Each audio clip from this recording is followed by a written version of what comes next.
It's book haul time, and Smokey says hi. I am super excited about today's haul. The one that I'm super excited about is this one.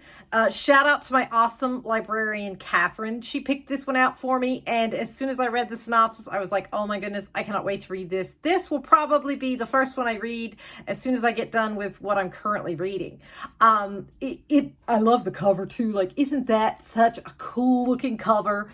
But the synopsis is in a close-knit English village, Chrissy and Alice were once best friends. So were their sons, Leo and Robbie, until the night Leo unalived Robbie with a single devastating punch. Now Leo has gone to prison. Chrissy has lost her pub, and Alice has been pouring her anger into a twisted project. As Leo's parole date approaches, the villagers are incensed and fearful about the prospect of his return. But when Chrissy arrives to collect Leo from prison, he isn't there. The staff tell her he has already been released, but nobody knows where he's gone. As the village closes ranks, Chrissy realizes her former friends are suspects in her son's disappearance, not the least of which is, still bitter, Alice. Is Leo being punished for what happened that terrible night, or do the answers lie further back in a dark past none of them wants to revisit? That sounds fantastic. Oh, I can't wait to get my teeth into that. Okay, then The Father She Went to Find. Fasten your seatbelt. This is one wild ride, a road trip to find closure, or a reckless chase that could turn deadly. Penny has never met anyone smarter than her. That's par for the course when you're a savant. One of less than 100 in the world. But despite her photographic memory and superpowered intellect, there's one mystery Penny's never been able to solve. Why did her father leave when she was in a coma at age 7? And where is he now? On Penny's 21st birthday, she receives a card in the mail from him, just as she has every year since he left. But this birthday card is different. For the first time ever, there's a return address and a goodbye. Penny doesn't know the world beyond her mother's house and the special school she's attended since her unusual abilities revealed themselves. But the mystery of her father's disappearance becomes her new obsession. For the first time ever, she decides to leave home, to break free of everything that has kept her safe, and to use her gifts to answer the questions that have always eluded her. What Penny doesn't realize is she might not be able to outsmart a world far more complicated and dangerous than she ever imagined. That sounds very good. I love, love, love this cover. This has been on my TBR for a long time. I don't know if I am going to love the book or not, but I do want to give it a try, if for no other reason than simply I love the cover. But we'll see. After a tragic chain of events led to the deaths of their spouses 2 years ago, D.C. philanthropist Sloan Chase and Senator Whit Montgomery are finally starting to move on. The horrifying ordeal drew them together, and now they're ready to settle down again with each other. As Sloan returns to the world of White House dinners and political small talk, this time with her new husband, she's also preparing for an upcoming hip replacement. The latest reminder was, Smokey, what are you doing? What are you doing? I think she's trying to get behind my pillow. The latest reminder of the lupus she's managing since her 20s. With their hectic schedules, they decide that hiring a home health aide will give Sloan the support and independence she needs post-surgery. And they find the perfect fit in Athena. Seemingly a godsend, Athena tends to Sloan and even helps her run her charitable foundation. But Sloan begins to deteriorate. A complication, Athena explains, of Sloan's lupus. As weeks go by, Sloan becomes sicker, and her uncertainty quickly turns to paranoia, as she suspects the worst. Why is Athena asking her so many probing questions about her foundation, as well as about her past? And could Sloane be imagining the sultry looks between Athena and her new husband? Riveting, fast-paced, and full of unbelievable twists, The Senator's Wife is a psychological thriller that upends the private lives of those who walk the halls of power. Because when you have everything to lose. It sounds very good. How about this for a cover? If that doesn't grab you... Lying in the Deep by Diana Urban. I have not read anything by her. This is a YA thriller, and it sounds really good. Romance, jealousy, obsession, and trapped on board with an unaliver. After being jilted by her ex-boyfriend and best friend, Jade couldn't be more ready to embark on the adventure of a lifetime. 11 countries in 4 months. All from the luxurious campus on board ship, and to wedge an entire globe between her and the people who broke her heart. But when Jade discovers the backstabbing couple are also setting sail, her obsession with them grows and festers, leading to a shocking unaliving. And as their friends begin to drop like flies, Jade and her new crush must race to clear her name and find the unaliver they're trapped at sea with before anyone else winds up in body bags. Diana Urban's newest YA thriller is a juicy mystery of jealousy, love, and betrayal that will leave you guessing with every jaw-dropping twist. It sounds very good. Okay, I also read memoirs some. I've been on the hold list for this one for a very long time. Drew Afualo, I think I'm pronouncing her name right. I like her note on the back. She says, "Hey, I'm Drew. Just like a heat-seeking missile, I target awful men who attack marginalized people on the internet for no reason, and I never miss. FYI, terrible men will degrade women and then fold like a lawn chair when I respond to them with silly retorts. I want them to know there are consequences to treating people in ways that are harmful or problematic. And so that's what I like to think of myself as, a tangible consequence. I can't give you my self-confidence, but I can help you realize how important it is to stand up for yourself. And I can't give you my cackle, but I can make you laugh, and I plan to do so often. So while I continue to stay firmly planted on the necks of terrible men, this very text will be my guide and companion for you to work on the most important relationship of all, the one with yourself." So I love that. It says this is part manual, part manifesto, and part memoir. It sounds very, very, very good. So, I like to do the occasional memoir. John Mars, The One. Again, this one has been on my TBR forever. I space John Mars out because his books are always very, very dark.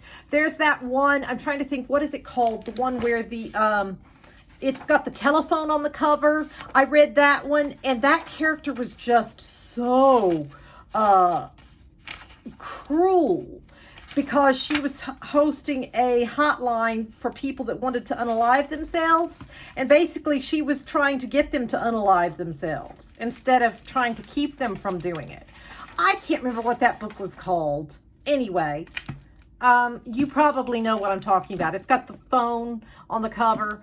And I thought he might have a list of his books in here, but he doesn't. But anyway, I read that one, and man, it was hard to read because I'm a very empathetic, soft-hearted person, and it's really hard to read a character that is just that dark and depraved sometimes. Although, I mean, it's like, obviously, I love to read thrillers, so I do read that kind of thing all the time, but some of them are just even darker than others. And I have found John Mars is about one of the darkest I think I've ever read. So I have to space him out. If I read too many in a row, I start to feel a little icky. I don't know. I don't know. Sorry, John Mars. So this one, how far would you go to find the one? A simple DNA test is all it takes. Just a quick mouth swab, and soon you'll be matched with your perfect partner, the one you're genetically made for. That's the promise made by Match Your DNA. A decade ago, the company announced that they had found the gene that pairs each of us with our soulmate. Wouldn't that be nice if such a thing were possible? We could make sure we didn't marry the wrong one.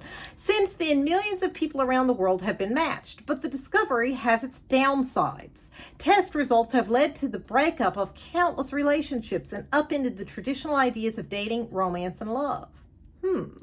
Now, 5 very different people have received the notification that they've been matched. They're each about to meet their one true love, but happily ever after isn't guaranteed for everyone because even soulmates have secrets and some are more shocking than others. A word of mouth hit in the United Kingdom, The One is a fascinating novel that shows how even the simplest discoveries can have complicated consequences. So it sounds interesting, and who knows, maybe he'll surprise me. Maybe this one won't be dark as the other ones that I read. There's also that one of his that has the car on the front. Why can I not remember what any of these are titled? It's been a while since I've read those. But that one was, I was on the edge of my seat the whole time through that one. Now I've got to Google John Mars because it's bugging me that I can't remember the names of these books to tell you. Why can't I find, here we go, John Mars. Okay, here it is, The Passengers.